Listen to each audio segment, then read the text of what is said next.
recibimos de nuevo en Radio Sefarad a Yael Macías. Hola, Yael. Hola, Raquel, ¿qué tal? Pues una alegría, como siempre, hablar contigo. Lo hicimos cuando tenías 13 años y ahora un poquito más mayor. Nos recibes para hablarnos de la actualidad política y social de Israel. ¿Por qué tema quieres empezar, Yael? Así es.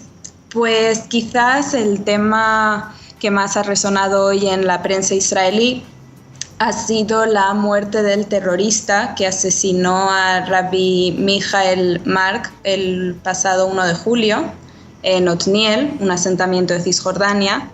El ataque, para recordar un poco a los oyentes, en el que este terrorista disparó contra el coche que conducía Rabbi Mijael Mark, acabó con la vida del rabino e hirió a 2 de sus hijas que iban también en el coche. Este ataque acabó con la vida del rabino y además dejó a 10 hijos sin padre. Uno de tantos dramas y de tantas tragedias que, por desgracia, vemos mucho en Israel con este tipo de ataques terroristas, de lobos solitarios o de disparos, ataques con atropellos, con cuchillos, que por desgracia hemos escuchado tanto de ellos en los últimos meses. El rabino en particular era una persona muy querida en la comunidad de Otniel, dirigía una yeshiva y además era primo del actual jefe del Mossad, Yossi Cohen, del cual hablamos ahora ya un par de meses cuando le nombraron jefe del Mossad. Y ayer por la noche, en una redada en Surif, en la zona de Hebrón, el ejército israelí llevó a cabo una operación para detener o matar al terrorista que se había trincherado en la casa. El ejército al final acabó disparando un misil antitanque que prácticamente destruyó la casa y por supuesto acabó con la vida del terrorista. Posteriormente, después de la operación, encontraron armamento que tenía el terrorista en su posesión, Mohamed al-Faqih. No siempre soy valiente y me atrevo a leer los nombres, espero no dejarme muy en evidencia. Y el terrorista en cuestión ya había sido encarcelado en el pasado por vínculos con la yihad y durante su estancia en prisión presuntamente se había unido al brazo armado de Hamás. Esto del brazo armado de Hamás, por cierto, es solo por ser políticamente correcta o porque he leído demasiada prensa española y así es como se le llama en muchos casos, pero hacer una diferenciación entre el brazo armado y no armado de Hamás es un absurdo, pero toca decirlo de vez en cuando. Y esto, bueno, es lo que más se ha hablado hoy en todos los periódicos israelíes. En otras noticias, esta quizá de carácter un poco más positivo dentro de todo el fondo negativo que conlleva, Israel ha abierto por primera vez desde que empezó la guerra civil en Siria su frontera para dejar paso a ayuda humanitaria. Esto lo ha confirmado hoy Moti Kahana, que es un filántropo judío-americano, del que ya se ha escuchado hablar en relación con los rebeldes sirios y con el rescate de los últimos judíos de Siria hace unos meses.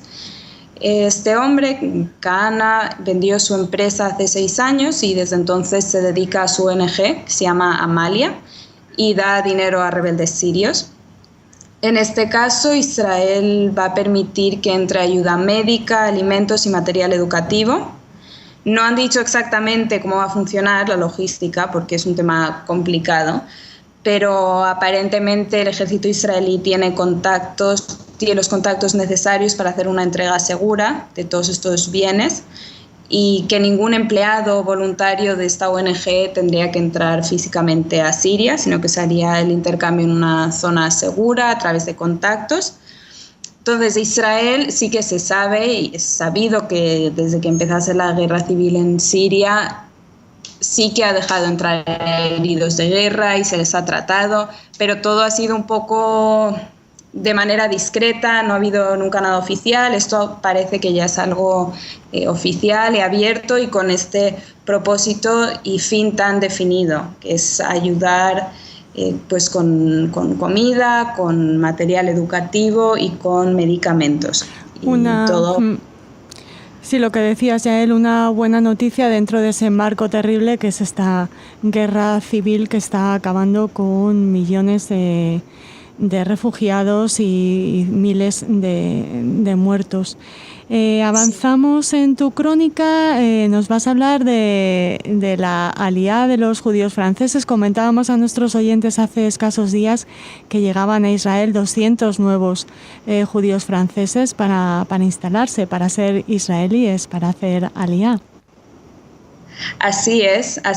Quería, volver a mencionar esta noticia también, quizá un poco como lo anterior, ¿no? Que tiene de fondo, no necesariamente en este caso, porque a veces la aliyá no viene por motivos de seguridad o inseguridad, más bien en Europa o en el sitio del que provengan los judíos, pero sí que a raíz de los últimos acontecimientos en Francia se ha visto un incremento muy importante de judíos viniendo a Israel a vivir.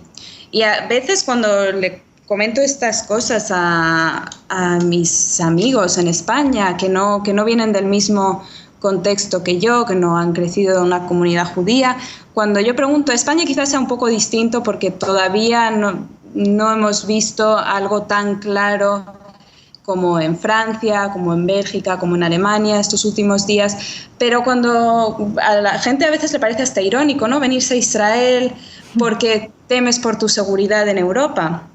Y sin embargo aquí a la gente le parece tan obvio, es que ¿dónde voy a estar más seguro? Que aquí habrá conflicto, habrá ataques terroristas de vez en cuando, últimamente con más frecuencia, estamos permanentemente en estado de alerta, siempre hay alguna guerra que amenaza con estallar y aún así la gente se siente aquí más segura. Entonces, dentro de todo lo malo y de la situación actual en Europa, en Francia concretamente, pues es una buena noticia saber que tienen a dónde ir, que se están organizando un montón de programas de ayuda para integrar a estos judíos franceses, familias enteras, jóvenes, y principalmente se instalarán en las ciudades de Netanya, Ra'anana, Ashdod, que tiene gracia porque hoy en día uno va a estas ciudades y se escucha más francés que hebreo. Sí, es cierto. Yael, para eso se fundó el Estado de Israel, ¿no? Para ofrecer un hogar a los judíos del mundo. Bueno, hablamos de Israel, de este hogar para los judíos del mundo, pero también el hogar de muchas startups interesantes. Nos vas a hablar de una muy particular. Sí, siempre intento buscar algún proyecto, alguna startup o empresa que tenga algo disparatado o algo que parezca poco creíble, pero en Israel parece que los milagros ocurren también en temas de tecnología y con trabajo duro además se consiguen milagros. Esta vez leí el titular hará 2 o 3 días y no le hice mucho caso porque me pareció aquello tan disparatado que dije, esto no puede ni ser real. Y cuando me estaba preparando un poco el programa he decidido leer un poco más del tema. Y es que hay una empresa israelí, un proyecto, todavía no es una empresa formada, que se llama Supermeat, Supercarne, que lo que pretende es fabricar pollo sin pollo, pero que en realidad sí que es pollo. ¿Sabe a pollo? Y la segunda pregunta, y quizá más fundamental, que se estarán haciendo nuestros oyentes, ¿va a ser un pollo no pollo kasher? Aparentemente sí, y además la idea de esto es que tiene la idea inicialmente es un profesor israelí que lleva siendo vegano ya varios años y que se llama Kobi Barak, es uno de los cofundadores de este proyecto y empieza de hecho a raíz de una investigación en la Universidad Hebrea de Jerusalén sobre células madre del profesor Yaakov Nahmias, que es un experto en ingeniería química y en células madres y en medicina regenerativa. Entonces, lo que pretende este proyecto, y parece que va por buen camino, es crear una máquina que lo que hace es generar el pollo, la pechuga de pollo, porque no sería un pollo, sería la carne del pollo, a partir de células madre que se extraen mediante una biopsia de pollos de verdad. Entonces esto sí que sería carne, no sería como imitaciones de carne, no sería tofu u otras cosas que no se sabe muy bien lo que son, no, esto se supone que es carne porque viene de hecho de una célula del pollo, pero el pollo no crecería, sería una máquina que fabricaría las pechugas de pollo directamente. Entonces esto si es un proyecto que al final sale adelante y de momento parece que está teniendo un buen seguimiento, hicieron una campaña de financiación y ya han conseguido levantar un capital de más de $100,000 y están trabajando en la máquina prototipo. Y esto lo que haría, bueno, ayudaría a reducir la contaminación, a producir mucho más con muchos menos recursos. Y uno de los temas importantes hoy en día con la corriente vegana que tan común se ha vuelto, evitar el maltrato animal, o lo que los veganos que siguen la ideología de que comer carne animal implica maltrato a los animales, pues entonces esto resolvería este problema que hoy en día afecta a millones de personas.